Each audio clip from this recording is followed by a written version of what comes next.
Welcome back to the channel. I'm Lauren Fix, and this is Car Coach Reports. This week we have a slightly different vehicle than a previous one we reviewed. We reviewed the 2020 Hyundai Sonata. We got really early access because we're North American Car and Truck of the Year journalists, and because we're jurors, we had a chance to go through the factory as well. But this is the Hyundai Sonata, which is super popular. They've had great success, but this is a hybrid. Same silhouette sports coupe, very similar in a lot of ways, but it's completely different on the drive line, and the fuel economy will impress you, and what you're getting for a hybrid is really a lot for your money. And in the end, you'll be able to compare it to other vehicles such as the Honda Accord hybrid and other vehicles that are hybrids. There's quite a bit in this category. It's getting very popular, but I want to show you what makes this vehicle unique. Let's go for a ride. Under the hood is a 2-liter 4-cylinder GDI motor with 150 horsepower and 139 pound-feet of torque. Mated with a 38 kilowatt motor with 51 horsepower. That gives this total engine package 189 horsepower. That's a lot because you've got great torque on the low end and good horsepower to keep you going. That means the fuel economy will really impress you. I feel like I'm sneaking through the neighborhood. I mean, it's in this electric mode. Boy, if I had this when I was in high school, my mother would never know when I got home. 3, 2. Not bad. No torque steer. Wow. Okay, that kind of blew me away.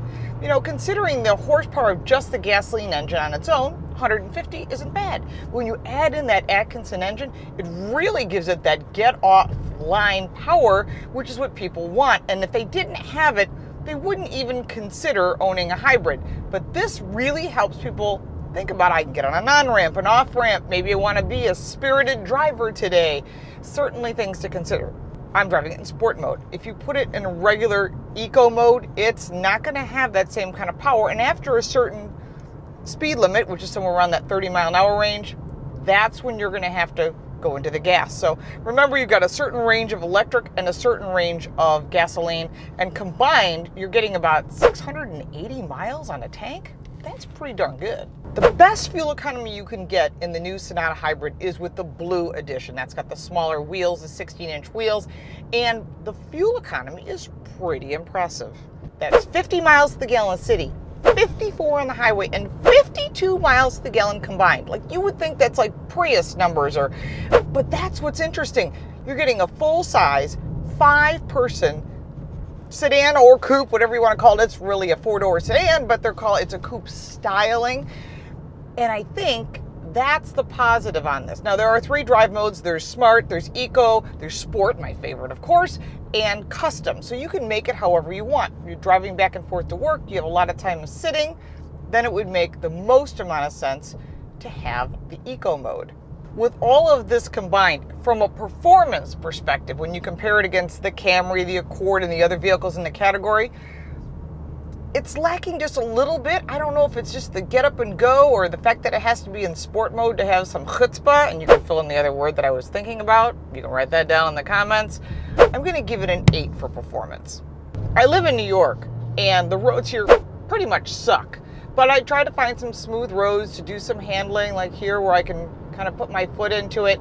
I want to see how this vehicle feels on your roads. In other words, potholes, minor expansion joints, things that you have to deal with every single day. And part of that means the handling this vehicle, the braking, the ride quality, all these are huge factors. It just has some body roll in it, and not really, it's missing something. And maybe it's just too much body roll, even in sport mode. And over the bumps, it's pretty rough. And there's nothing you can really do. The roads are horrible all around the country. That's why for handling, I gave it an 8. Safety is such a huge consideration. You're driving a family sedan because you've got your family, your friends, maybe you're going to work, and all these factors just keep adding up. There's a lot of safety features in this car. Forward collision warning, including pedestrian. When you back up, if there's cross traffic alert, it'll also intervene if you're in reverse and there's something there. Really, really smart.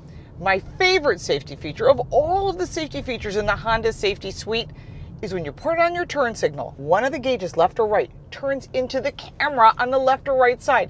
Brilliant, genius. They're using it in all the Hyundai lineup, And the only other time I've ever seen it is Kia, because they're kind of related. They don't like to admit it. And that's why for safety, I was really impressed. This is all standard. There's no options on safety. Safety is included. So for safety, I gave it a 9. Visibility for me is the number 2 most important feature. Number 1 is seating. We'll get to that in a minute. But when you look out the back here, you can see the headrest kind of get in the way, but it's not so bad. You know, with the coupe design, this is a really important factor for you to consider. Yes, there's a round view camera. Yes, there's blind spot detection, and all that adds into visibility. Visibility is pretty good. Long front windshield, low sills. I gave it an 8. Everybody knows seating comfort's my big thing. I sit in the driver's seat, great, but if I have to sit in the passenger seat, it better be comfortable. And I know they're always like, 500 way seats for the driver, and there's nothing for the passenger. I'm going to keep pushing on these manufacturers until they hear me and you who complain about not having a comfortable passenger seat. No one should be uncomfortable in the front row. In the back row, different story, depends on the vehicle. On the driver's seat, there is lumbar. It is 2-way lumbar. It is not 4-way lumbar, but it's there. So you get a thumbs up for that. But the passenger seat, nothing. Just forward and back, and you can adjust the back of the seat. To me, that's disappointing. What I'd like to do is show you the back seat, and then I'll give you a seating rating. While the front seat is really comfortable, the passenger seat, not so much. And when we drove the regular Hyundai Sonata, I complained about it as well. It just wasn't comfortable for a long drive, because when we get these vehicles, we drive them for a week when they're here, but when we're out on the road, like I'm out with Paul Bryan, we switch drivers, and so we get a chance to see both sides, and I always make a point of sitting in the back seat. Now, there's a lot of knee room, a lot of headroom, although it does slope back, so if you're tall, like over 6 feet, you might have to watch some of that head space. Good shoulder space for 2, might be tight for 3. There is a center armrest with 2 cup holders, but there is only 1 pocket here, and it's made of netting. But, at this price point, you usually don't get that much. There's 1 USB connection here, as well as 2 vents. Pretty simple. I do like the manual window shades. This is really good if you've got little ones back here. If you've got babies, you want to make sure to keep the sun off of them. So that's a really nice touch as well. Pretty simple back here, but overall, I gave it a seating rating for the whole vehicle of a 5. The center screen is fantastic. 10.25-inch center screen. It has the ability to make it custom any way you want.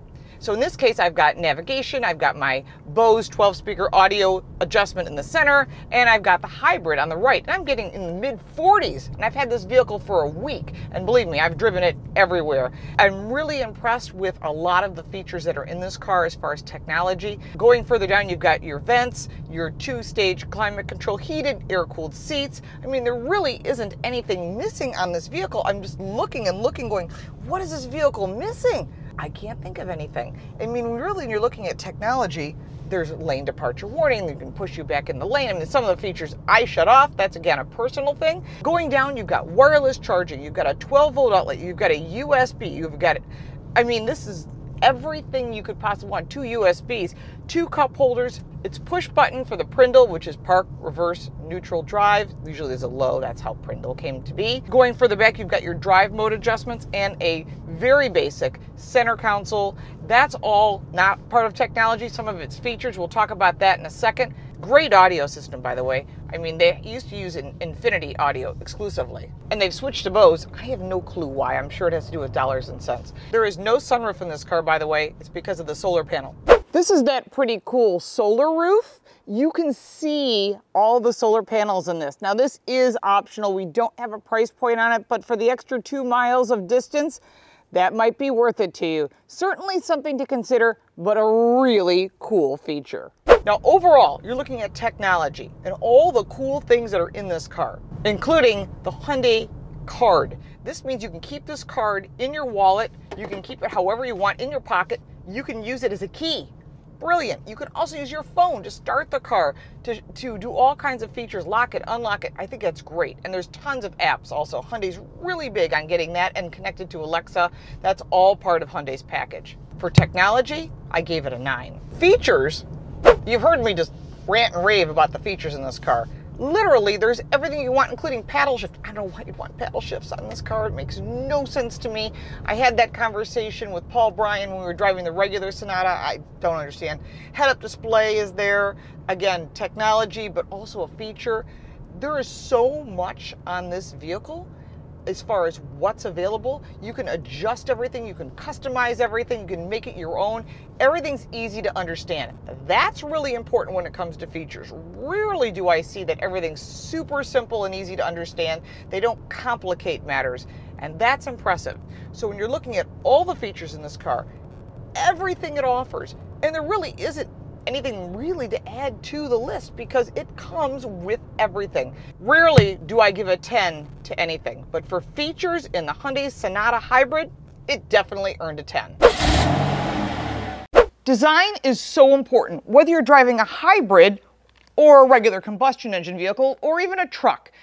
So when you're thinking about a vehicle that's hybrid, they typically aren't exciting. Well, this coupe style silhouette is very exciting. And if you check out our previous Hyundai Sonata video, which I've constantly referred to throughout this, that's a his turn, her turn video with my co-host Paul Bryan, you'll see that we commented on this chrome strip here. This is a design element that you either totally love and think it's so cool, or you really hate it. You know, at first I didn't like it. And the more I looked at it, I thought, you know, it's not bad. It goes along with the lines. And the more I've seen these on the road, because the regular Sonatas have been out, I think I kind of like it. It stands out in the crowd, and especially when you see it on a hybrid, because it can be boring. But this cool highlight comes all the way down into these LED lights. And when the LED lights are on, it has a really cool signature. And that is part of design. And then when you look at the front end, how they made it smooth and sleek, excellent. 17-inch wheels, they're alloys on the regular SEL, and on the Limited, when you go to the blue, the one with the really good fuel economy, it's going to go down to a 16-inch. Now there's some other features that the blue has that are totally unique to the Sonata. The blue also has the solar sunroof that gives you an extra 2 miles of range. Is that a lot? Well, maybe over a year and you live in Arizona, Florida, warm, the lower half of the country. That would make sense most likely, and you probably will pick up that 2 miles of distance. Over a year, that could be as much as 700 miles. Is that a big game changer? No, but it's a really cool roof to see that solar up there. And you know, it's creative, and you gotta give Hyundai a lot of credit for doing that. They've done a lot of unique things on this vehicle as well. Let's look at the back. One of the other unique design features of this vehicle is the ring essentially in the back, but it's integrated in to the turn signal and the running lights. And then there's these winglets. You can see them right in here. You know, this is, again, one of those polarizing things. I think it's cool. I think it makes it look sportier.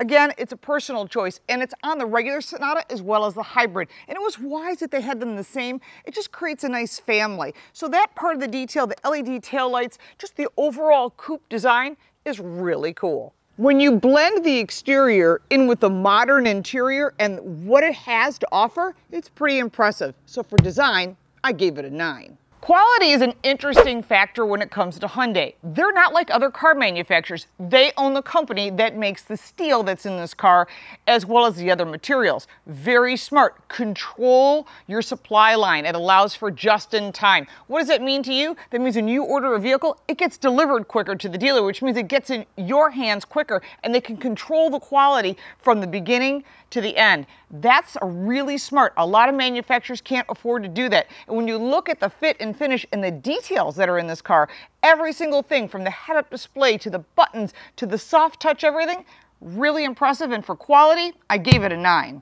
Inside the trunk of the Hyundai Sonata Hybrid, there is a lot of space, 16 cubic feet of space. You can see how far back it goes. You can easily put in 4 pieces of luggage, 4 sets of golf clubs, tons of child stuff that you have to carry. I remember those days and don't miss them, but you know, you have to bring it all. There's a stroller and the playpen and all that. So with that thought in mind, there's a lot of storage, which in some hybrid vehicles you lose the space because of the battery. Well, they've found better ways to place everything, and they've done a really good job. And there's a mini spare. Again, some vehicles have opted to remove the spare to keep the car light to get better fuel economy.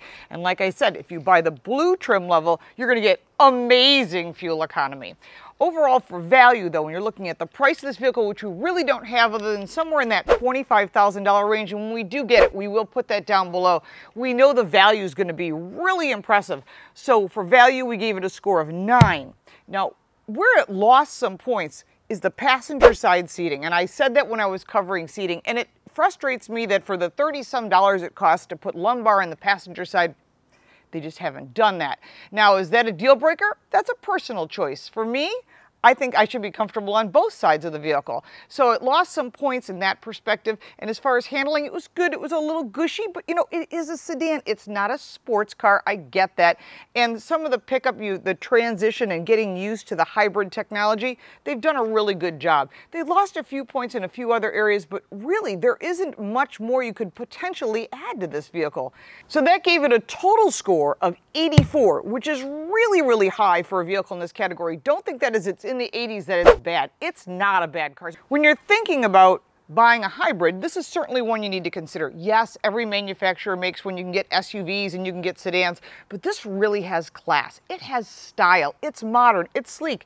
It may be even a little bit sexy. But if you're thinking, I don't want to drive some boring square box that has a hybrid motor, ugh, it's going to be boring. This one is not boring. Now, if you're looking at the blue, they also have that's the plug-in. It's going to give you better fuel economy. However, what you're going to gain is potentially a discount from your state. So make sure to check that out. There's still that $7,500 tax credit while it lasts. You may have a discount from your state. I'm in New York. We have $2,000 back on that on top of it. And then maybe your company has a discount. So you start thinking about adding that all up. You could be saving $10,000 off a vehicle like this. That's pretty much a gift. So keep that in mind when you're thinking about buying these vehicles. Make sure you read the small print because it may require a plug-in version and not just a hybrid. But if you're just thinking, I want a hybrid, I want the best fuel economy, I'm taking my kids back and forth to school, this is one you need to consider. Remember, there's a lot of competition in this category, so shop around for the best price. Check with your insurance agent as well. Sometimes it's more expensive and sometimes it's not. It all depends on your driving record, your credit rating, and all those other factors. And of course, we want your comments. If you bought a Hyundai Sonata and you wished you bought the hybrid, or maybe you did buy the hybrid and this is some point down the road when, you know, maybe they're used and we're talking to you 2 years down the road, put your comments down below. We really want to hear your thoughts. And if you did buy it or didn't buy it, why would or wouldn't you buy it? Remember, you get that 10-year, 100,000-mile warranty and 3 years, 36,000 miles full scheduled maintenance. That's new for all 2020 Hyundais. Huge savings. Again, start adding that all up, that cost of ownership.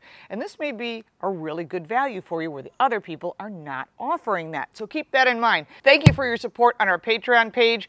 Your support helps us put up better equipment, better videos, and answer your questions in more than just this way.